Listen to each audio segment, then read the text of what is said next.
PSL 2025 Multan sultans के लिए तारीख का सबसे बदतरीन सीज़न साबित हुआ है। इस सीज़न में अब तक वो सिर्फ एक कामयाबी हासिल कर सके हैं और 2020 से लेकर अब तक कभी ऐसा नहीं हुआ था कि उन्हें आधे से कम मैचेस में फतह मिली हो। हर बार 5 से ज़्यादा कामयाबियां हासिल की और जो मुल्तान सुल्तान्स का बदतरीन सीज़न था वो 2019 था, जिसमें वो सिर्फ 3 कामयाबियां हासिल कर सके थे। अब अगर पीएसएल 2025 में आने वाले दोनों मैचों में अगर मुल्तान सुल्तान्स की टीम जीत भी जाए, तब भी ये उनका मुश्तरका तौर पर दूसरा बदतरीन सीज़न होगा, यानी कि 3 से ज़्यादा कामयाबियां मुल्तान सुल्तान्स हासिल नहीं कर सकती है। यहाँ पर सवाल ये पैदा होता है कि जिस टीम का 7वें नंबर पर बैटिंग करने वाला माइकल ब्रेसवेल जैसा बैट्समैन है और वो टीम क्लिक क्यों नहीं कर पा रही है। उसकी पहले तो सिर्फ बॉलिंग फ्लॉप थी, अब दूसरे मैच में मुसलसल उनकी बैटिंग भी फ्लॉप जा रही है। मोहम्मद रिजवान गो के टॉप स्कोरर हैं अब तक टूर्नामेंट के, लेकिन मसला ये है कि वो सिर्फ और सिर्फ तनकीद की जद में हैं। बाकी बैट्समैन जो परफॉर्म नहीं कर पा रहे हैं, कोई उन पर बात करने के लिए तैयार नहीं है। तो ये एक अजीब सी रविश चल पड़ी है कि एक खिलाड़ी 150 प्लस के स्ट्राइक रेट से भी खेल रहा है, सबसे ज़्यादा रन्स भी कर रहा है, विकेट भी संभाल रहा है और उसी को तनकीद का निशाना भी बनाया जा रहा है। और आज वो सिफर पर आउट हुआ, जो कि पीएसएल 2025 में पहली बार वो 15 से कम स्कोर पर आउट हुआ, तो पूरी टीम लटक कर रह गई। गुज़श्ता मैच में जो कम तरीन स्कोर पर मुल्तान सुल्तान्स की टीम आउट हुई, उसमें 50% रन्स अकेले मोहम्मद रिजवान के थे। तो फिर ये चीज़ें हैं। और इसके अलावा मुझे लगता है कि मुल्तान सुल्तान्स की टीम में कोई ऐसी चीज़ है जो मुसलसल फतवात को रोक रही है, जैसा कि गुज़श्ता 5 सीज़न में हुआ है। उसकी बड़ी वजह मुझे लगता है कि टीम मैनेजमेंट और असल जो वजह है वो मालिक भी हो सकते हैं, क्योंकि उनके गैर जिम्मेदाराना बयानात ने खिलाड़ियों को दिल बर्दाश्ता भी कर दिया है। खुद कह रहे हैं कि मैं मुल्तान सुल्तान्स की जो टीम है वो अगले साल नहीं खरीदूंगा, अगर रेट बढ़ गए हम नुकसान में हैं, पीएसएल फ्लॉप हो रही है, पीएसएल आगे नहीं बढ़ रही है। जब इस तरह की चीज़ें आपका टीम ओनर टूर्नामेंट के आगाज़ में और टूर्नामेंट के दौरान बार बार बोले, तो इसका मतलब ये है कि ये वो अल्फाज होते हैं जो बंदा जब अपनी पीक पे होता है फिर जाकर मीडिया के सामने या सरेआम ये बात करता है। उससे पहले बहुत कुछ टीम के अंदर हो चुका होता है और मुझे लगता है कि ऐसी ही कोई कहानी है जो कि मुल्तान सुल्तान की फतवात की राह में रुकावट बन चुकी है।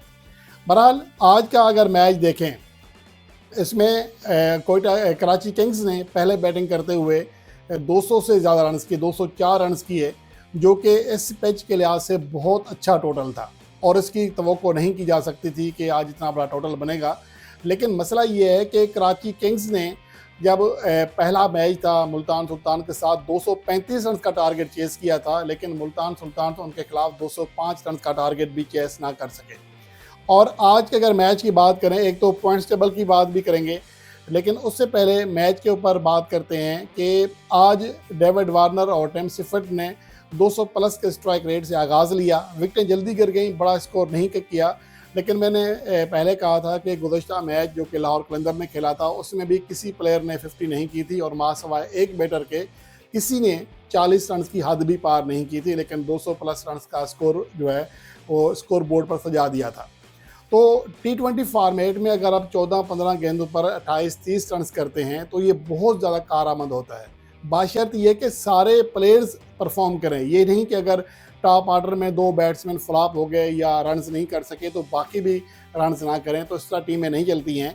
आज टिम सिफर्ट ने 11 गेंदें खेली, 22 रन किए और 13 गेंदों पर 30 रन किए। कैप्टन डेविड वार्नर ने 230 के स्ट्राइक रेट से खेले। जेम्स विंस ने किसी हद तक आज जो है अपने जो रफ्तार होती है अमूमन उससे कम खेले, लेकिन 45 गेंदों पर 65 रन किए, उनका कलीदी किरदार रहा। अब यहाँ पर कुछ लोग ये कहेंगे कि जी जेम्स विंस, अगर ये फ़र्ज़ करें यहाँ पर मोहम्मद रिजवान होते तो उसको कंपेयर किया जाता कि खुद गर्जाना इनिंग्स खेली है, लेकिन 144 के स्ट्राइक रेट से खेले, जो कि इस सूरत हाल में कम स्ट्राइक रेट था, लेकिन ज़रूरत के मुताबिक सही था, क्योंकि आपके मेन 3 खिलाड़ी पहले आउट हो गए थे। इरफान नियाज़ी ने आज पहली बार पीएसएल 2025 में कुछ अच्छा परफॉर्म किया, 33 गेंदों पर 40 रन किए और 13 गेंदों पर 33 रन करके नॉट आउट रहे खुशदिल शाह, जिसने अपनी इनिंग्स की आखिरी गेंद को भी बाउंड्री लाइन के बाहर फेंका। 253 के स्ट्राइक रेट से खेले, 2 चौके और 3 छक्के लगाए। तो कराची किंग्स ने आज 4 विकेटों के नुकसान पर 204 रन किए। और जवाब में अगर आप मुल्तान सुल्तान की बैटिंग लाइन देखें तो कोई खिलाड़ी उनका 30 रन की हद भी पार नहीं कर सका। सिर्फ 2 बैटर थे जिन्होंने 20 रन की हद पार की, जिनमें ओपनिंग बैट्समैन यासिर खान जिन्होंने 17 गेंदें खेलीं, 1 चौका 3 छक्के लगाए। किसी हद तक उनके अंदर लग रहा था कि वो टारगेट चेस करने की जानिब जा रहे हैं, लेकिन उससे पहले जब मोहम्मद रिजवान आउट हुए तो प्रेशर बढ़ चुका था। फिर उस्मान खान फेल हुए, 6 गेंदों पर 1 रन कर सके। तो उसकी वजह से फिर बाकी बैट्समैन भी प्रेशर में आ गए और प्रेशर के बगैर भी खैर वो परफॉर्म नहीं कर पा रहे थे। कामरान गुलाम ने 25 गेंदें खेली, 29 रन किए। कैम्फेयर ने 8 गेंदें खेली, 12 रन किए। अफ्तार अहमद ने 8 गेंदें खेली, 8 रन किए।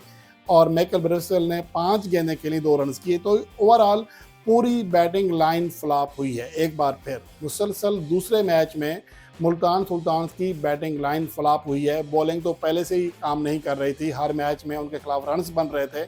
तो यूँ लगता है कि जैसा कि मैंने पहले कहा कि मुल्तान सुल्तान की इन नाकामियों में जो किरदार है वो कोई और चीज़ का है। जो टीम के अंदर एक होता है कि एक विनिंग कम्बिनेशन बनता है, खिलाड़ी के अंदर एक जज्बात है, वो नहीं है। और इस बार जो सबसे ज़्यादा कसूर है मुझे लगता है कि वो उनके ऑनर का है, जिनके बयानात की वजह से ये मामलात ख़राब हुए हैं। और अब आखिर में पॉइंट्स टेबल की बात कर लेते हैं। आज का मैच गो के कराची किंग्स जीत गई है, लेकिन चूँकि और उनके पॉइंट भी लाहौर कलंदर और कोयटा ग्लैडिएटर्स के आइन बराबर 8-8 हो चुके हैं। लेकिन मैंने जैसा कि मैच के प्रीव्यू में कहा था कि नेट रन रेट उनका कम है, तो इस वजह से वो बदस्तूर चौथे नंबर पर ही हैं, लेकिन उनके पॉइंट्स 8 हो गए हैं। अब उनका प्ले ऑफ की जानिब जाने का जो सफ़र है वो मज़ीद आसान हो गया है। मज़ीद एक कामयाबी कराची किंग्स को मज़ीद एक शिकस्त तो बर्दाश्त कर सकते हैं, लेकिन अब अगले 3 में से 2 मैचेस भी जीत जाएं तो उनके लिए बहुत ज़्यादा आसानी हो जाएगी, क्योंकि अभी भी वो टॉप 4 टीमों में शामिल हैं। मुल्तान सुल्तान की टीम ऑफिशियली तौर पर आज PSL 2025 से बाहर हो गई है, जो उनके लिए बहुत ज़्यादा हैरानकुन बात इसलिए है कि गुज़िश्ता 4 सीज़न के फाइनल खेलने वाली मुल्तान सुल्तान की टीम PSL 2025 से बाहर होने वाली पहली टीम बनी है। और अब पेशावर ज़ल्मी के ऊपर तलवार लटक रही है।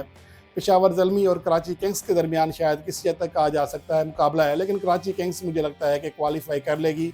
पेशावर ज़ल्मी और मुल्तान सुल्तान PSL 2025 के प्ले ऑफ नहीं खेल सकेंगे। और आज जो दूसरा मैच है वो बड़ा कांटेदार है। कोयटा ग्लैडिएटर्स और लाहौर कलंदर के दरमियान दोनों टीमें जो हैं, एक टीम दूसरे नंबर पर है, दूसरी तीसरे नंबर पर है। दोनों के पॉइंट आइन बराबर हैं, 8-8 हैं और नेट रन रेट में भी मामूली सा फ़र्क है। तो आज की जो मैच है इसमें जो टीम आज की जो फाते टीम है वो PSL 2025 के पॉइंट्स टेबल पर टॉप पोजीशन पर आ सकती है। और पहली बार होगा इस टूर्नामेंट में कि इस्लामाबाद यूनाइटेड से कोई टीम उसकी टॉप पोजीशन छीनेगी, क्योंकि गुज़िश्ता मैच में लाहौर कलंदर ने उन्हें पहली शिकस्त से 2-4 किया है। अब देखना ये है कि आज दूसरे मैच में कौन सी टीम किस तरह रिजल्ट देती है। बहरहाल कोयटा ग्लैडिएटर्स की टीम जो है किसी हद तक फेवरेट इसलिए है कि उनकी बैटिंग और बॉलिंग दोनों शोबे मौजूदा वक्त में फॉर्म में हैं। अलबत्ता किसी हद तक कहा जा सकता है कि अब जो यही सेम सूरत हाल लाहौर कलंदर के साथ इसलिए हो गई है कि ओपनिंग में फ़खर जमान हिटिंग कर रहे हैं, डरल मिचेल अपना किरदार अदा कर रहे हैं, लेकिन सिकंदर रज़ा की जो फॉर्म है चाहे बैटिंग में हो चाहे बॉलिंग में बड़ी शानदार है। और गुज़िश्ता मैच में हारिस रऊफ़ भी फॉर्म में वापस आ चुके हैं, तो इसलिए आज कांटेदार मैच होगा।